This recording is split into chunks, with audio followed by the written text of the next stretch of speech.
2 Reis capítulo 4, que diz assim, eu vou ler na versão do século 21, eu tenho gostado muito desta versão, mas você pode acompanhar aí comigo, aí vai estar no telão, ou na sua Bíblia, ou no seu aplicativo aí, e você em casa também nos acompanhe na leitura bíblica.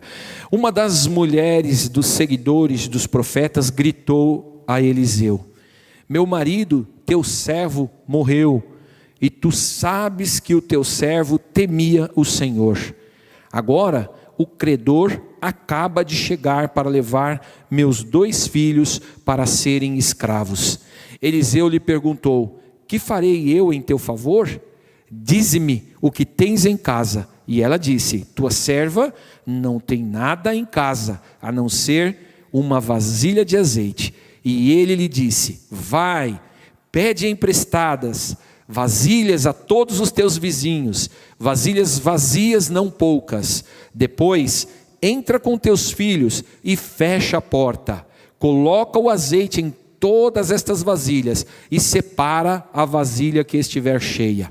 Então ela se foi, entrou em casa com seus filhos e fechou a porta.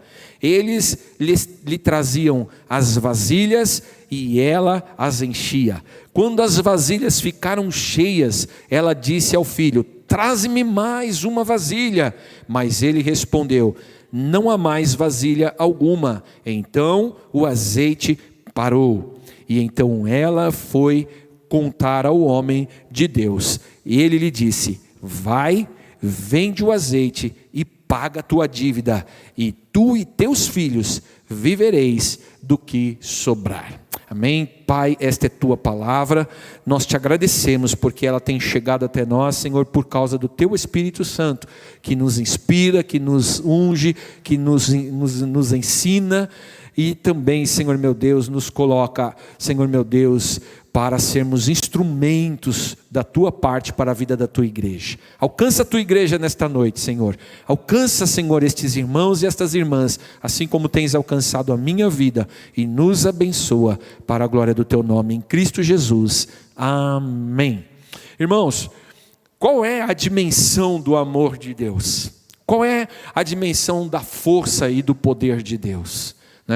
Essa é uma das coisas que nós temos no nosso coração, sempre nós temos essa questão de saber, o que Deus pode fazer, o que Deus tem poder para fazer, Pela experiência bíblica e pela fé que nós temos, que gera em nosso coração através da palavra, que a fé no nosso coração que é gerada através da palavra, nós podemos afirmar que o nosso Deus é o Deus do impossível.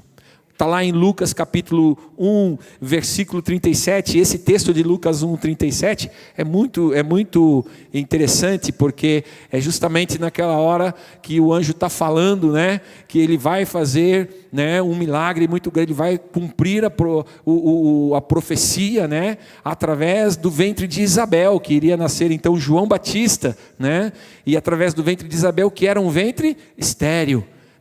Mas aí o anjo diz para ela, não filha, acredite, para você pode ser impossível, mas para Deus não há nada impossível. Deus pode fazer todas as coisas, Deus tem poder para fazer todas as coisas. A outra vez que essa expressão vai ser usada na Bíblia, que Deus, para Deus não há nada que seja impossível, está atrelada àquela história de quando Deus fala do homem rico, que quando aquele moço rico chega para Jesus e diz para Jesus assim, olha, que eu tenho que fazer para te seguir, Senhor? Eu sigo os mandamentos, eu sigo a lei, eu sou isso, eu sou fiel a todos os mandamentos e todas as leis. Aí Jesus fala assim, que bom, então agora tu vende tudo o que tu tem, vem e segue-me, E aí o moço se entristece e vai embora. E aí um dos discípulos pergunta para Jesus, mas e Jesus fala, é mais fácil passar uma agulha pelo fundo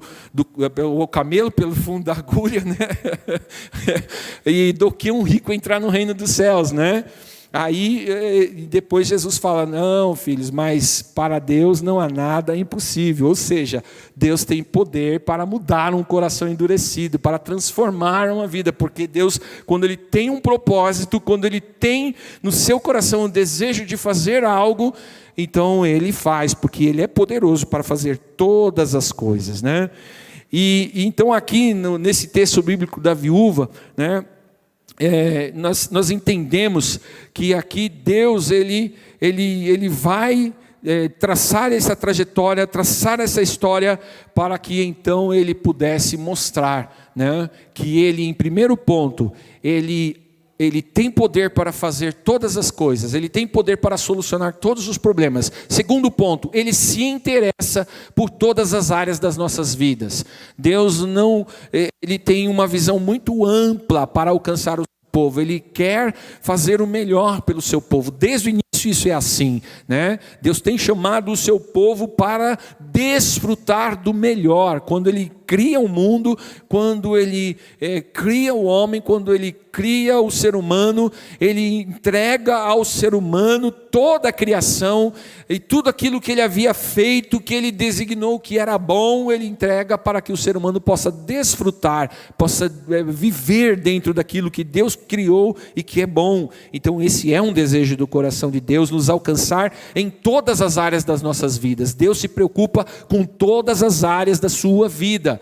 Por isso, não esconda nada de Deus. Por isso, a atitude desta viúva, ela é uma atitude exemplar, porque no momento de uma crise, no momento de uma dificuldade, ela apresentou esta causa, ela compartilhou esta causa com quem era de direito, e isso é importante. Ela chegou-se diante do profeta, ela reconheceu que ela estava inserida dentro de uma condição que lhe dava aquele direito de abrir a sua voz e compartilhar da sua dificuldade.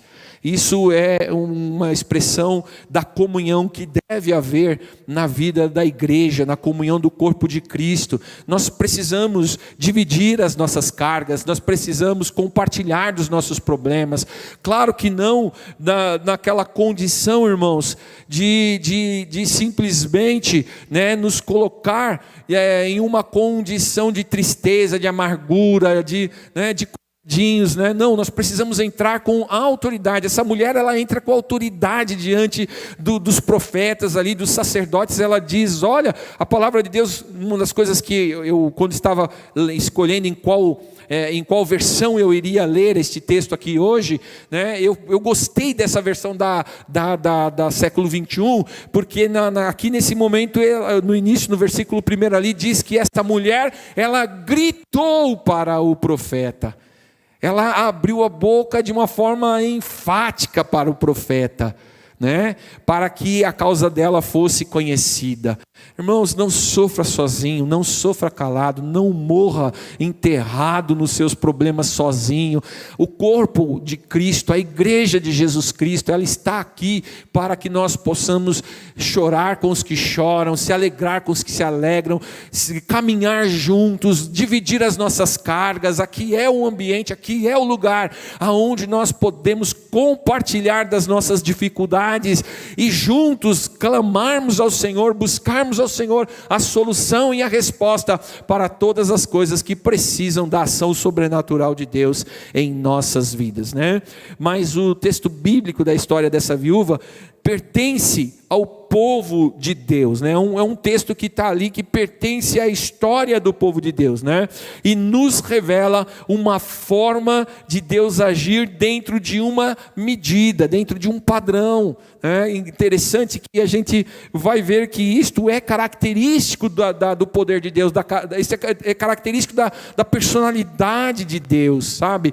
Fazer algumas coisas que Ele faz com alguns parâmetros, como por exemplo, né? Deus chega para o povo de Israel, chega para Josué e dá a estratégia que Josué iria usar para derrubar as muralhas de Jericó. Eram estratégias fora de qualquer concepção militar daquela época. Não tinha cabimento aquilo, mas estava dentro do padrão de Deus, estava dentro do formato de Deus querer agir naquele momento. Por que Deus agiu nesse momento? Por que Deus fez assim? Irmãos, Deus sabe muito mais do que nós sabemos, Deus enxerga muito mais longe do que nós enxergamos, Deus é onisciente, Ele tem um conhecimento muito mais amplo do que o nosso conhecimento, e existem muitas causas que não é muitas causas que não é só responder à necessidade, mas tem muitas causas nossas que estão diante de Deus, que elas precisam ser tratadas de uma forma divina, de uma forma espiritual, para que no final de tudo a pessoa possa entender que aquilo ali não é fruto da força dos seus braços, que aquilo ali não é fruto de qualquer circunstância humana, senão da ação divina, senão do mover de Deus, senão do poder de Deus. E uma das medidas que Deus usa, que a gente percebe nesse texto bíblico, é a real necessidade. Uma das coisas, irmãos, que sempre vai mover o coração de Deus, é a sua real necessidade. Quando você se achega diante de Deus com alguma coisa que realmente é uma circunstância da qual você olha assim e fala, não, isso aqui, se Deus não mudar, vai me levar à morte. Isso aqui, se Deus não mudar, vai desgraçar a minha vida, vai desgraçar o meu casamento, vai desgraçar a minha vida profissional. Nessas horas, quando você enxerga essas situações na sua vida, é nessa hora que você precisa se achegar a Deus, você precisa buscar a Deus, você precisa buscar a direção de Deus, porque é nessa medida, é nessa hora que Deus gosta de agir.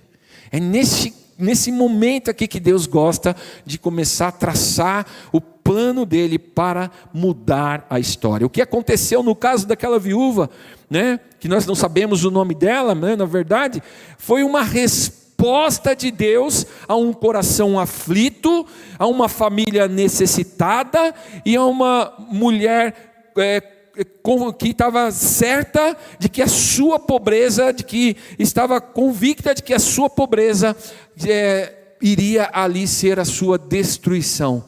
Ela tinha convicção daquilo, porque agora ela vai chegar diante do profeta e vai colocar a sua causa dentro de um padrão humano.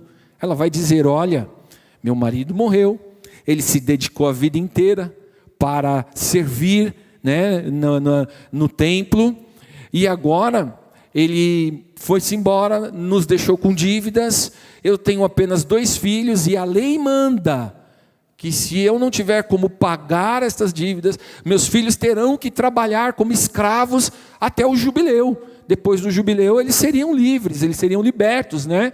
Porque essa era a lei. Então ela vai e chega diante deles e fala, essa é a situação, essa é a realidade. Se alguma coisa não for feita, é isto que vai acontecer. E eu serei jogada na sarjeta, porque sou uma mulher viúva, né? Mas é interessante, porque ela vai justamente buscar isto ali no sacerdócio, no que representa o povo de Deus, no que representa o lugar certo de se buscar soluções impossíveis no meio do povo de Deus. E isso é muito importante. Irmãos, uma das coisas que nós precisamos entender, e não podemos deixar o diabo arrancar isso do nosso coração, que quando nós realmente identificamos certas coisas das nossas vidas que precisam da ação de Deus, se nós buscarmos no lugar certo, na condição certa, da maneira certa, Deus irá prover, Deus irá responder, porque Deus tem um comprometimento, um compromisso conosco, Deus tem um compromisso com aqueles que os buscam, com aqueles que o buscam, e Ele fala na sua palavra, buscar-me-eis e me achareis, quando me buscardes de todo o vosso coração. De maneira nenhuma eu lançarei fora da minha presença aqueles que me buscam de todo o coração. Então Deus tem uma resposta para você. Deus tem uma resposta para a sua causa, mas você precisa colocar diante de Deus essa causa da forma certa e também estar atento, porque ela ouviu a ordem do profeta. O profeta disse para ela: você vai fazer o seguinte. Primeiro ele sondou, e aqui quando ele sonda ela, ele diz: o que você tem na sua casa? Né? E essa é uma pergunta muito importante que o profeta faz. Porque, irmãos, nós temos uma tendência, irmãos, a sempre ter aquela postura de terra arrasada, né? Nós geralmente chegamos às vezes para olhar certos problemas da nossa vida e nós sempre entramos naquela situação assim de que nós falamos, né? Não tem mais solução, eu não tenho nada, eu sou um pobre coitado, eu sou, né? Mas nós precisamos entender, irmãos, que algumas circunstâncias das nossas vidas não terão como ser evitadas, elas virão, algumas provações, algumas tribulações, elas virão na nossa vida, irão acontecer, seja por causa de algum erro nosso, seja por conta de uma circunstância política, enfim, atemporal, qualquer situação pode nos trazer algumas dificuldades, irmãos, que vão nos pressionar, que vão nos entristecer, gerar medo em nosso coração, mas nós nunca podemos entrar nessa condição, irmãos, de achar que acabou, de entrar numa condição de achar que não há mais uma solução, de que agora Por que nós não podemos fazer isso, irmãos? Porque se nós entrarmos nessa situação de não olharmos com frieza cada momento de dificuldade da nossa vida, se nós não entrarmos nessa condição de termos sobriedade no momento da tribulação, no momento da provação, né, a gente toma atitudes erradas, a gente toma ações erradas, como por exemplo Pedro, quando chegou naquele momento que eles estavam lá no Getsemane, aí chega lá os guardas para prender Jesus, né, e Pedro, de uma forma muito assim, ele teve aquele rompante, né, entusiasta, ele saca da espada e corta a orelha de Malco, né? Aquilo ali, se não fosse uma intervenção divina, poderia ter acabado numa catástrofe muito grande ali, né? Que poderia mudar uma história que já estava escrita, que já estava determinada pelo próprio Deus, né? Então nós precisamos tomar cuidado no momento das nossas crises, para que nós não venhamos dar às nossas crises valores maiores do que elas têm. Cuidado com isso, irmãos. E entenda que a crise chega, muitas vezes é difícil mesmo, tem coisas que a gente olha assim e fala: meu Deus, como eu vou solucionar isso? Como é que eu vou sair dessa arapuca? Né? Mas é nessa hora que nós precisamos começar a ser insistentes com Deus, buscar em Deus a solução e estar atento à sua voz. E quando a voz de Deus vem, precisamos ser obedientes. Irmãos, tem muitas pessoas perdendo a bênção, porque começam uma campanha de oração por uma causa impossível, e começam a colocar isso nas mãos do Senhor, e está ali firme, sabendo que o Senhor vai fazer, sabendo que o Senhor vai operar, né? Mas daqui a pouco se deixa tomar de um sentimento mais forte do que a fé, e começa a tentar traçar soluções para a causa, sendo que ela determinou no coração dela que agora o próximo passo, quem tem que dar naquela causa é o Senhor. Se você entendeu que você chegou numa condição em que você precisa de uma ação sobrenatural de Deus, que você precisa do mover de Deus, comece a ser firme em apenas uma coisa, em ser firme na oração e ser atento à voz de Deus. Fique atento, não perca nada. Porque quando Deus começar a falar com você, assim como o profeta começou a falar com aquela viúva, a primeira coisa que o profeta pergunta, a mulher chega e fala: minha vida está devastada, eu estou devendo tudo, meus filhos vão ser presos, eu vou ser jogada na sarjeta, tal, é o caos. O profeta vem e pergunta: mas o que é que você tem? Ele vem e pergunta: o que é que você tem? Nessa hora, é a hora de aguçar a sensibilidade espiritual do seu coração. Não deixa o diabo falar para você e fazer você acreditar que você não tem mais nada, que você acabou, que você está derrotado. Te botei debaixo dos meus pés. Quem está debaixo do nosso pé é o diabo, porque o Senhor já nos tem dado a vitória. É Ele que está derrotado e não nós. Nós podemos ter errado, nós podemos ter tomado decisões erradas, podemos ter feito algumas coisas erradas, mas Deus é bondoso, misericordioso e poderoso para restaurar a nossa sorte, para fazer tudo novo acontecer. Mas quando Ele falar, esteja atento. Esteja atento. E essa relação desse momento da viúva com o profeta é algo fantástico, porque ela vem, conta a sua história. A gente vê que ela não era uma mulher de ficar choramingando nos cantos. Ela vai ali exigir o seu direito ali com um coração puro diante do profeta. E quando ele fala o que você tem, ela prontamente diz: olha, eu só tenho meus 2 filhos e um pouco de azeite. É tudo que eu tenho, é tudo que eu tenho. E aí o profeta então dá a estratégia de Deus para a vida dela. Se você está buscando de Deus algo em alguma questão impossível na sua vida, fique atento à estratégia de Deus. Irmãos, eles podem vir através de uma mensagem no louvor, eles podem vir no momento em que você estiver com o seu joelho dobrado e o Espírito Santo pode falar com você, pode vir através da pregação. Um irmãozinho pode chegar aqui com toda a humildade, começar a ministrar a palavra de Deus neste púlpito, e daqui a pouco a estratégia de Deus vai vir e vai falar com você. Se você entender a voz do Senhor, se você atender a voz do Senhor fielmente, em obediência, acredite, o Senhor irá fazer o impossível acontecer. Aleluia! Porque Deus, Ele se comove quando vê as pessoas na sua humildade, os seus filhos na sua humildade, se curvarem confiantemente na presença dEle, e crerem no seu poder, crerem na sua autoridade para desfazer toda e qualquer situação.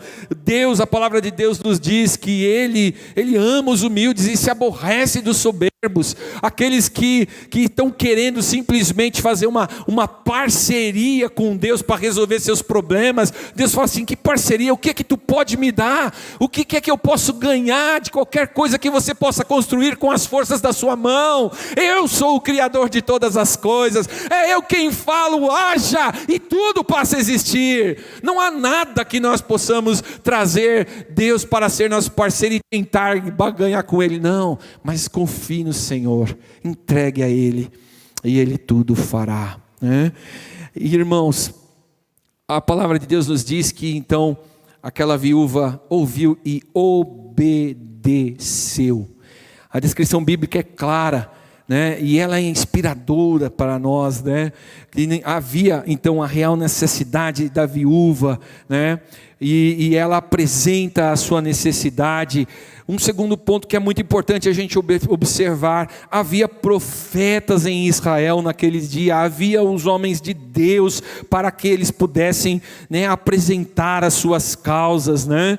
E aquela mãe, só restava então os seus filhos e a pequena botija de azeite, e ela, em obediência, segue conforme a orientação do homem de Deus, daquele que lhe orientou para que então a bênção de Deus pudesse sim acontecer na sua vida. E ela foi obediente. Sem obediência não há remissão, e sem remissão não há salvação, porque Jesus veio ser a causa de eterna salvação para todos nós, e o caminho que Ele nos ensinou para desfrutarmos das grandes medidas de bênção de Deus é o caminho da obediência. Lá em Hebreus capítulo 5, versículo 9, está escrito, né, que Jesus, Ele foi o exemplo de obediência à vontade do Pai, até a morte. Ele persistiu em ser obediente. Por isso hoje ele está assentado à destra de Deus o Pai, glorioso, triunfante, reinando com todo o poder e toda a autoridade que lhe foi dada, porque ele obedeceu até o fim, até a morte e morte de cruz. Por isso obedeça quando a estratégia de Deus vier, obedeça quando o Senhor te der uma direção, que você tiver a certeza que você recebeu de Deus. Então obedeça, porque desta forma você será abençoado. Aleluia. E um último ponto que é muito importante, no versículo 4 do capítulo 4, quando o profeta dá a ordem para a viúva, ele diz: entra na sua casa, você com seus filhos, pegue todas as vasilhas que você tiver e feche a sua porta. Feche a sua porta. O milagre não foi realizado com uma demonstração pública. Era um milagre que precisava ser feito na intimidade da família. Porque a manifestação do poder de Deus naquela causa era uma questão pessoal, era uma questão íntima. Por isso a estratégia de Deus veio para que ela pudesse chamar os seus filhos, pudesse desfrutar daquela bênção dentro da sua casa, dentro do seu ambiente. Sabe, tem pessoas, irmãos, que não conseguem entender nem sequer mesmo os seus problemas. Porque eles ficam tratando os seus problemas, sempre que eles tratam os seus problemas, são de formas muito públicas, muito extravasada, muito... Tem hoje com rede social então, irmãos, está terrível. Está terrível, as pessoas estão nas redes sociais se degladiando, quando brigam uma com a outra, aí fica mandando mensagenzinha, às vezes nem mandou mensagenzinha para a outra já fala, lá, está mandando indireta para mim, lá, brigou comigo, está mandando indireta. Sabe, irmãos, nós estamos virando, na verdade, uma coisa terrível, irmãos. Tem coisas, irmãos, que você precisa chamar para a sua intimidade com Deus. Sabe, uma das coisas que a gente precisa voltar a fazer, irmãos, e eu sei que essa prática tem sido abandonada e esquecida, porque até por mim e pela Magda, nós não temos mais muitas vezes feito isso, de pegarmos em certos momentos das nossas vidas que nós entendemos que, seja porque o diabo achou uma brecha e nos atacou, ou porque o diabo está furioso conosco e está vindo contra nós falar, não, vamos fechar aqui na nossa casa, vamos aqui clamar ao Senhor e buscar ao Senhor. Porque é muito importante, irmãos, nós entendermos, porque e certas coisas, irmãos, que Deus irá fazer em nossas vidas, irmãos, que a glória terá que ser toda dele. Ele deverá receber a glória da ação, de tudo que ele fizer. Mas a gente muitas vezes, e isso é um mal que a gente vê muito nos dias de hoje, né? As pessoas querem usar a intervenção divina para tentar falar que são mais abençoadas que as outras. Deus fez um milagre na minha vida, Deus fez um milagre na minha causa, é porque eu sou queridinho de Deus, Deus me responde a minha oração, Deus faz por mim. Não, irmãos, para. Se Deus fez é porque Ele tem um propósito com isso, é porque Ele tem um propósito com a sua vida. Então, sabe, a menos que você entenda que será um testemunho edificador para a vida da igreja, aí você testemunha, compartilha com a vida da igreja, mas no mais, querido, você possa manter a glória de tudo que Deus fizer na sua vida para Ele. Para que Ele receba a glória daquilo que Ele vai fazer de sobrenatural na sua vida. Não use a ação de Deus para tentar fazer a sua glória prevalecer, ou você se achar mais santo ou mais abençoado do que alguém. Não, mas que o Senhor possa receber a glória sempre na sua vida, de tudo que Deus vai fazer na sua vida. Não esqueça de ser grato, não esqueça de agradecer a Deus. Tem tantas pessoas que estão recebendo bênçãos de Deus e nem percebem que é bênção de Deus. Às vezes acham que é natural que aquilo acontecesse. Está tudo bem, é eu que trabalhei, é eu que fiz, é eu que sou. E não, que Deus receba sempre a glória das coisas que Ele irá fazer na sua vida. Não esqueça de ser grato, não esqueça de quando você estar atento. Olha, Deus me deu uma estratégia, eu fui lá, eu cumpri em obediência àquela estratégia, e realmente a resposta de Deus veio, a bênção de Deus chegou, a bênção de Deus está na nossa casa, a bênção de Deus está na minha vida. Nesse momento, agradeça a Deus. Nesse momento, antes de qualquer coisa, feche a sua porta e agradeça a Deus. Aleluia. E aí a outra coisa, dentro dessa visão, quando ele coloca ali no versículo 5 e 6, ele diz, né, mas o profeta, e a mulher estava ali, né, e o profeta não estava presente, e o milagre não aconteceu na presença do profeta. O profeta foi lá e deu a estratégia de Deus, a mulher foi, se fechou na sua porta, na sua casa com seus filhos, e o milagre de Deus aconteceu, né? E depois ela vai então compartilhar com o profeta, ela vai procurar o profeta. Por que isto, irmãos? Para que nunca nós venhamos dar a outros a glória que só Deus pode receber. Se algum dia eu orar por você aqui neste púlpito, e Deus te curar, Deus te der a resposta e a solução para o seu problema, irmãos, nunca perca de vista que eu sou só um canal de Deus, que eu fui só um instrumento de Deus, que talvez eu nem saiba realmente o que você está passando, que eu nem saiba o que você está precisando, mas Deus sabe. Deus conhece todo o seu coração, Ele conhece toda a sua história, Ele conhece cada detalhe da tua história. O Senhor sabe aonde dar a ordem no mundo espiritual para desfazer todas as amarras, para desbaratar toda a ação do inferno, para trazer a bênção à sua casa. E que você possa sempre ter a ciência de que quando você vem a este lugar, você não vem buscar a sabedoria de homens, você não vem buscar a santidade de homens, porque nenhum homem que sobe nesse púlpito, inclusive eu, somos santos a ponto de sermos merecedores de uma glória que pertence somente a Deus. Não, venha a este lugar sempre na expectativa de estar sendo um alvo da bênção de Deus, de estar sendo, como nós cantamos aqui, um adorador ao Senhor. Aqui a tua relação não é comigo, com o seu pastor, a tua relação neste lugar é com Deus. É Ele que te ensinará todas as coisas, é Ele que te conduzirá na sua caminhada, e é Ele quem abençoará a sua vida. Por isso, nada o que você faz na igreja você faz para o pastor, nada o que você faz para a igreja você faz para homens, você faz para Deus. Porque na hora que o bicho pegar, na hora que a coisa, que o capeta se levantar, quem vai dar a ordem no mundo espiritual para repreender toda a cilada do inferno, toda a ação de Satanás, para liberar a palavra de vitória, este será o Senhor, porque tudo vem dele, tudo é por ele, tudo é para ele. Ele é quem é digno de receber todo louvor, toda adoração.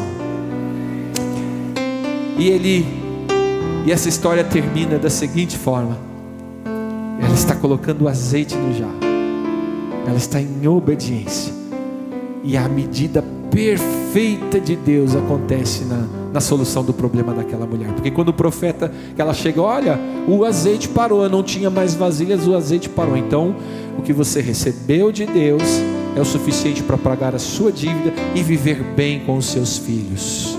É a medida perfeita de Deus. Viva com a medida perfeita de Deus na sua vida.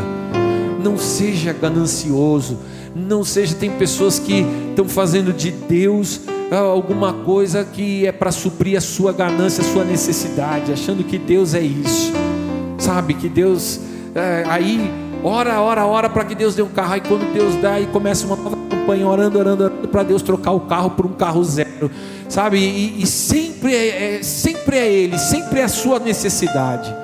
Não, aprenda a viver e ser satisfeito com as coisas que Deus tem te dado. Seja grato ao Senhor com tudo que o Senhor tem te dado. O Senhor não está te dando mais e nem menos, o Senhor está te dando a sua medida, a sua porção. E se você continuar nessa caminhada com Deus, se você continuar nesse processo de obediência, de amor, de adoração, de servir ao Senhor com o seu coração, o Senhor vai ampliando as suas fronteiras, o Senhor vai ampliando a sua porção. Quando menos esperar, você vai estar vivendo coisas que você talvez nem esperava, nem sonhava na sua vida, mas a porção de Deus será surpreendente na sua vida, porque o Senhor é bondoso, o Senhor é misericordioso, e Ele quer suprir todas as nossas necessidades, segundo o seu poder. Que o Senhor te abençoe, que você possa hoje receber a estratégia de Deus para a sua vida, para esta área da sua vida que você está remando aí, parece que remando contra uma maré, que a porção de Deus possa vir sobre a sua vida. Que o Senhor hoje possa estar liberando a estratégia perfeita para a sua vida, para que você possa, dentro de pouco tempo, ouvir da voz do próprio Deus, pelo Espírito Santo que está em você. Você possa ouvir: Senhor, qual é a direção agora? E o Senhor vai te falar: segue meu servo, segue minha serva neste caminho, porque eu sou contigo, eu te abençoarei, eu te prosperarei, e todo aquele que se levantar contra ti se levantará para cair, porque eu sou o Senhor que jamais perdi uma batalha, e eu estou contigo nesta batalha. Coloque a mão no seu coração. Se você agora, enquanto eu estou ministrando esta palavra, você está lembrando desta causa que está te atormentando, comece hoje a colocar isto diante do Senhor, mas da maneira certa, da maneira correta. Entregue esta causa ao Senhor, entregue esta causa ao Senhor hoje, e diga: Senhor, eu já fiz de tudo, como aquela mulher que tinha um fluxo de sangue, eu já gastei tudo, eu já fui em tudo que é médico, eu já procurei todas as soluções humanas, mas, ó Senhor, quem sabe a única estratégia que eu tenho que tomar hoje é, Senhor meu Deus, tocar nas tuas vestes. Oh, aleluia, que o Senhor nesta noite possa começar a mostrar, a fazer você entender o que é que você tem que fazer, para que Ele possa liberar sobre a sua vida a bênção dEle para a sua vida. E esteja atento. Talvez você já está orando há algum tempo por esta causa, então hoje você pede: Senhor, abre o meu entendimento, desagrava os meus ouvidos, afina o meu coração, Senhor, porque se Tu estás falando, eu não quero ser como Balaão, que uma mula tem que falar para que possa entender. Senhor, eu quero entender a Sua voz, eu quero compreender a Sua voz. E se você talvez é uma pessoa que não consegue se submeter à estratégia de Deus, que hoje você possa pedir ao Senhor: Senhor, me torna alguém obediente, faz alguém obediente, Senhor, para quando eu ouvir a Tua voz, eu não me desvie nem para a direita, nem para a esquerda, mas eu siga, Senhor meu Deus, na direção que Tu tens me dado, e seja perseverante, porque eu não sei vocês, mas eu quero viver dentro do ambiente de bênção de Deus para a minha vida. E se você quer, nesta noite, ore comigo. Pai, em nome de Jesus, nós sabemos que Tu és um Deus abençoador. Nós sabemos que na vida contigo há, Senhor, um caminho de bênção. Há, Senhor meu Deus, uma condição, Senhor, de sermos mais do que vencedores, de sermos, Senhor meu Deus, pessoas abençoadas, bem-aventuradas. Eu não sei, Senhor meu Deus, quais são as causas, e eu não sei quais são as condições, mas nesta noite eu quero te pedir que o Teu Espírito Santo possa tratar de cada causa, de cada situação, de cada circunstância, Pai. Ó Senhor meu Deus, que Tu possas dar as estratégias certas, que Tu possas nos ajudar, Senhor meu Deus, para compreendermos a Tua voz. Possa, Senhor meu Deus, nos ajudar, Senhor, a sermos obedientes, Pai, para que então, Senhor, a Tua estratégia possa vir, Senhor, e nos abençoar, Pai. Em nome de Jesus, Senhor, eu peço a Ti que, Senhor, Tu possas, Paizinho querido, dar-nos, Pai, a direção, assim como destes ao profeta Eliseu, Senhor, para alcançar a necessidade daquela viúva. O Deus a quem eu oro nesta noite é o mesmo Deus do profeta Eliseu, é o Senhor que deu a estratégia, é o Senhor que fez com que o azeite se multiplicasse até que a necessidade estivesse completamente suprida. Em nome de Jesus eu oro e peço, Senhor, traga o suprimento, a provisão na medida certa na vida de cada irmão, de cada irmã, de cada família. Em nome de Jesus eu oro. Amém. E graças a Deus. Você recebe esta bênção de Deus sobre a sua vida nesta noite? Amém? Que a provisão de Deus chegue na medida certa na sua casa, em nome de Jesus. Obrigado, Senhor, por esta noite. Obrigado por Tua palavra. Obrigado pelo Teu povo reunido, pelos meus irmãos em casa. Nos leve em paz e segurança aos nossos lares, e abençoa a Tua igreja, Senhor, em todos os trabalhos, Pai, no sábado, no domingo, Pai, em nome de Jesus, a Tua bênção esteja sobre nós, Pai. Te agradecemos em nome de Jesus. Amém. E graças a Deus.